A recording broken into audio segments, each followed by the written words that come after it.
तो दोस्तों, स्वागत है आपका हमारे YouTube चैनल पर। आज मैं आपको पढ़ाने जा रही हूँ कहानी के तत्व। ठीक है, आज हम क्या पढ़ेंगे? कहानी के तत्व। तो कहानी के 6 तत्व माने जाते हैं: कथा वस्तु, कथोपकथन यानी संवाद योजना, भाषा शैली, पात्र यानी कि चरित्र चित्रण, वातावरण यानी कि देश काल, और उद्देश्य।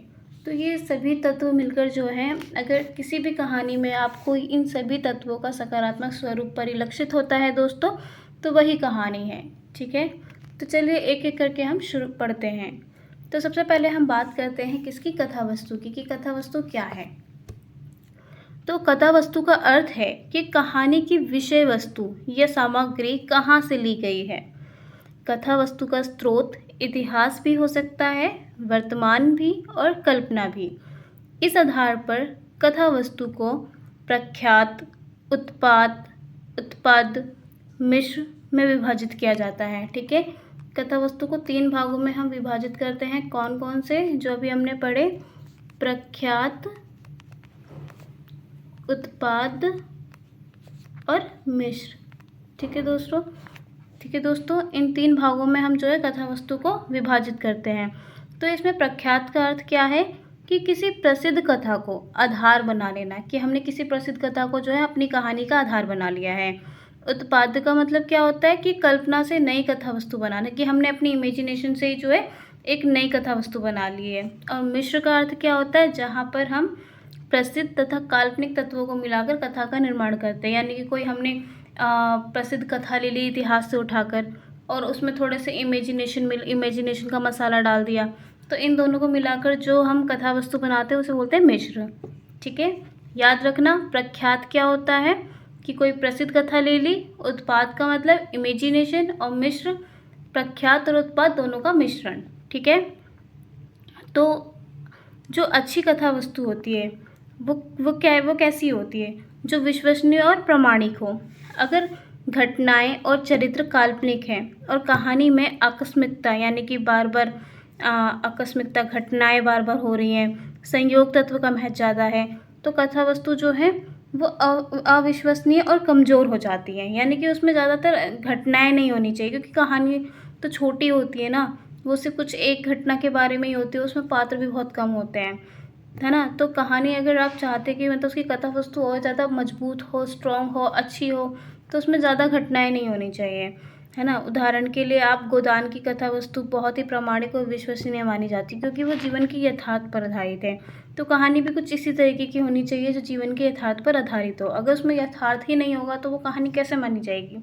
इसके विपरीत जो देवकीनंदन खत्री हैं के उपन्यासों की कथा वस्तु जो है वो अविश्वसनीय, क्योंकि वह अतिशयोक्तिपूर्ण कल्पनाओं से भरी हुई है। मतलब देवकीनंदन खत्री हैं, उनके उपन्यासों की कथा वस्तु को जो है हम अविश्वसनीय मानते हैं, तो साहित्य में अविश्वसनीय माना जाता है। कहते हैं कि उसमें बहुत ज़्यादा अतिशयोक्ति का मसाला है, अतिशयोक्तिपूर्ण मतलब कल्पनाओं से भरी हुई है उनकी कहानियाँ। ठीक है दोस्तों, तो चलिए आगे बढ़ते हैं हम। तो हम पढ़ेंगे कथोपकथन यानी कि संवाद योजना। ठीक है, कथोपकथन यानी कि संवाद योजना के बारे में पढ़ेंगे हम।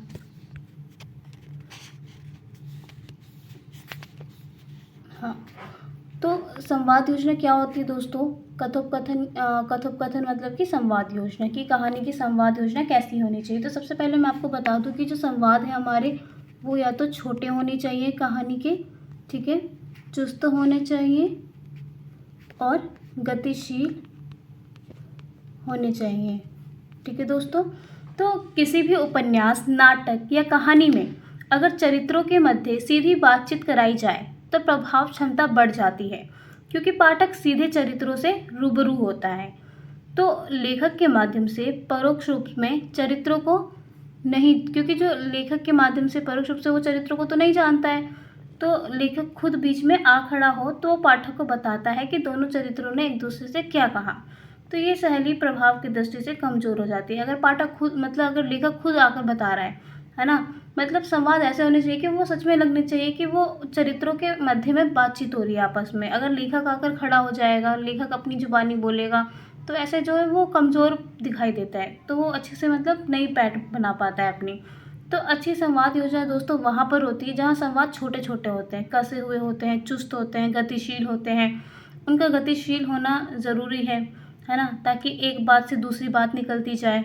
अगर संवाद लंबे होंगे तो पाठक ऊबने लगता है, इसीलिए छोटे और चुस्त संवाद बेहतर माने जाते हैं। अगर किसी चरित्र के संवाद बोलते समय दूसरा चरित्र उस बीच में ही काट कर अपनी बात कह देता है तो शैली और बेहतर हो जाती है, क्योंकि इससे गति और कसाव में वृद्धि हो जाती है और थोड़ा यथार्थ भी झलक नज़र आने लग जाता है। क्योंकि आप अगर अपने आम जीवन में देखेंगे तो हम जब किसी से बात कर रहे होते तो कोई दूसरा पर्सन हमारी बातों को आकर काट देता है, तो यही चीज़ अगर हमें कहानी में देखने को मिले, उसकी संवाद योजना में देखने को मिले तो कितना सुंदर मतलब सुंदर उसकी जो है दिखाई देगा वो, है ना, संवाद कितना सुंदर नज़र आएगा।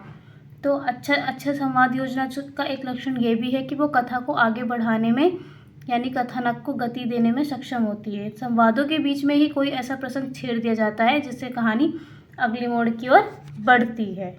ठीक है दोस्तों, तो अगर अब हम बात करें भाषा शैली की, तो किसी भी कहानी की भाषा कैसी होनी चाहिए? तो जो भाषा है दोस्तों वो पात्रानुकूल भाषा होनी चाहिए। कैसी होनी चाहिए?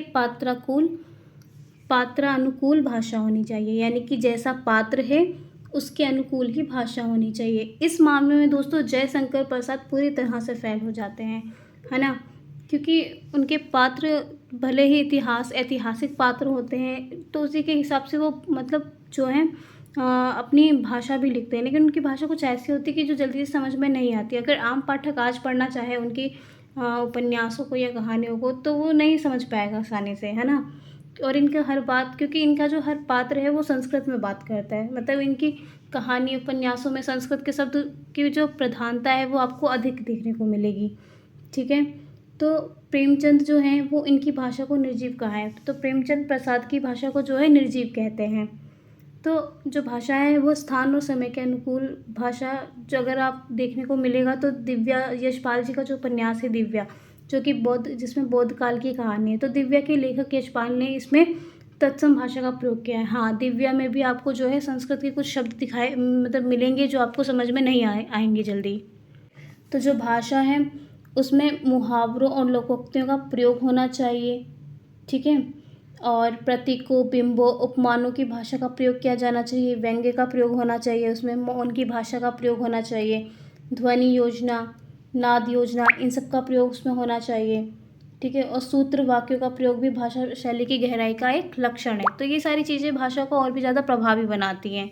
ठीक है दोस्तों, तो अब देखते हैं दोस्तों कि पात्र या चरित्र चित्रण, कि पात्र कैसा होना चाहिए, उसका चरित्र चित्रण कैसा होना चाहिए। ठीक है, तो जो लेखक कहानी के चरित्र को स्वतंत्र रखता है वो महान लेखक होता है। चरित्र जो है वो कठपुतली नहीं होना चाहिए, बल्कि ऐसा लगे कि अपनी यात्रा वो खुद तय कर रहा है, अपने व्यक्तित्व के हिसाब से चल रहा है। लेकिन अगर वो अपने व्यक्तित्व के विरुद्ध चलेगा तो लगेगा कि वो लेखक की कठपुतली है और परतंत्र है। इसलिए दोस्तों जो चरित्र है या पात्र वो स्वाभाविक होना चाहिए, आदर्शवादी नहीं। चरित्र या पात्र जो हैं वो स्वतंत्र होने चाहिए, बल्कि परतंत्र नहीं होने चाहिए, है ना। अगर वो परतंत्र दिखाई देंगे तो पाठकों को लगेगा कि लेखक खुद अपनी जो है विचारधारा वगैरह जो भी है थोप रहा है, अपने अनुकूल जो है पात्रों को चला रहा है इस तरीके से। ठीक है, तो अब हम बात करते हैं वातावरण की। ठीक है, वातावरण या देश काल वातावरण की कहानी जो है इस तरह की हो कि उसका जो पूरा परिवेश है, ठीक है, वो महसूस होने लगे। तो इसका परिवेश कैसा होना चाहिए? प्राकृतिक, है ना, सामाजिक, भौगोलिक और मनोवैज्ञानिक। अगर देखा जाए तो अच्छे उपन्यासों और नाटकों में देश काल संबंधी सूचनाएं जो है पर्याप्त रूप में दी जाती हैं, लेकिन अगर ये सूचनाएं खुद से यानी प्रत्यक्ष रूप से दी जाए तो जो रचना है हमारी वो कमज़ोर हो जाती है, एक देश काल से यानी एक परिवेश से बंध कर रह जाती है। इसलिए अगर एक अच्छा लेखक देश और काल की निश्चित सूचनाएं ना देकर तत्कालीन परिस्थितियां दिखाते हैं, ताकि रचना उस काल के साथ साथ वर्तमान काल में भी प्रासंगिक बनी रहे। जैसे कि आप यशपाल का दिव्या उपन्यास देख सकते हो, मतलब उसमें उन्होंने क्या किया है कि उसको देश काल से बांध के नहीं रखा है, बल्कि उन्होंने उसमें आज की समस्या का चित्रण भी किया है। अगर आप दिव्या पढ़ेंगे तो वो नारी विमर्श पर ही केंद्रित उपन्यास है, ठीक है, जो समाज का यथार्थ हमें दिखलाती है।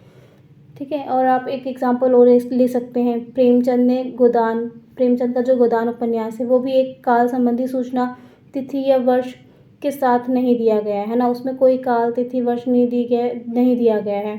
और देश संबंधी सूचनाओं में लखनऊ शहर के अलावा किसी भी शहर या गांव का नाम देने से वो बचे हैं। इसलिए गोदान अपने देश और काल का अतिक्रमण कर पाता है और महाकाव्यात्मक उपन्यास कहलाता है। तो जो वातावरण है इसका अर्थ सिर्फ प्राकृतिक वातावरण से ही नहीं है, बल्कि सामाजिक, आर्थिक, राजनीतिक वातावरण से भी है। तो एक अच्छा रचनाकार रचना में सूचित समय के परिवेश को इतना जीवंत बना देता है कि पाठक खुद को उसी वातावरण के अंदर महसूस करने लगता है। जैसे कि आप एग्जाम्पल ले सकते हैं मेला आंचल जैसे उपन्यास, इस दृष्टि से वातावरण प्रधान उपन्यास कह सकते हैं। मतलब मेला आंचल को हम जो है वातावरण प्रधान उपन्यास कह सकते हैं। ठीक है दोस्तों। और जो दिव्य उपन्यास है वो तो सामाजिक यथार्थ के दृष्टिकोण से आज भी प्रासंगिक है। ठीक है। हालांकि उसमें जो देश काल वातावरण दिया है उसमें यशपाल जी ने उसका नाम भी बताया है और ऐतिहासिक पात्र लिए, हालांकि उन्होंने कहा है कि ये काल्पनिक है। ठीक है, मतलब कहानी काल्पनिक है, बाकी पात्र वगैरह तो वही हैं सारे। तो अब हम बात करते हैं उद्देश्य की। ठीक है, उद्देश्य की बात करेंगे कि उद्देश्य का अर्थ क्या है। तो रचनाकार ने उद्देश्य का अर्थ क्या होता है कि रचनाकार ने किस प्रयोजन से उपन्यास या नाटक की रचना की है, यानी कि वो रचना के माध्यम से किस प्रयोजन की उपलब्धि करना चाहता है। हल्के किस्म के रचनाकार या तो धन, प्रतिष्ठा जैसे उद्देश्यों के लिए ही रचना करते हैं, लेकिन जो रचनाकार साहित्य की सामाजिकता का सम्मान करते हैं, सच में चाहते हैं कि साहित्य ऊंचाइयों को छुए, उनका उद्देश्य बहुत बड़ा होता है ना। उनका उद्देश्य जो है वो किसी विचारधारा या आदर्श या नैतिक मूल्य की स्थापना करना नहीं होता है। ठीक है, क्योंकि जो अच्छा रचनाकार है वो उद्देश्य को उपदेश की तरह थोपता नहीं है, बल्कि वो उसे रचना के अंदर इस तरह से घुला मिला देता है कि वो पाठक के हृदय को प्रभावित तो करे लेकिन अलग से चिपका हुआ नज़र ना आए। यशपाल जी के कुछ उपन्यास इसलिए कमज़ोर नज़र आते हैं क्योंकि उनमें विचारधारा चिपकी हुई नज़र आती है।